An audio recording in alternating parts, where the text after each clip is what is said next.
Ayan, gagawa tayo ng fresh na dragon fruit. Mayroon tayo ditong dragon fruit.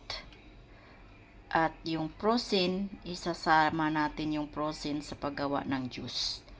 Ayan, yung frozen, yung nabili ko noon. Mayroon pa akong natira, mga dalawang timpla na ang natira dito sa sa dragon fruit ko na frozen. Tapos ngayon mayroong fresh. Ko na lang sabay. Fresh at yung frozen. Kung ano ang kaibahan.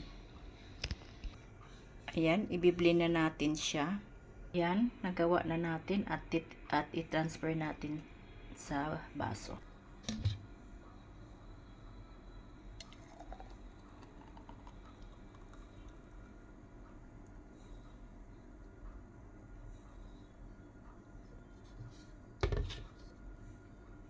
At titikman natin.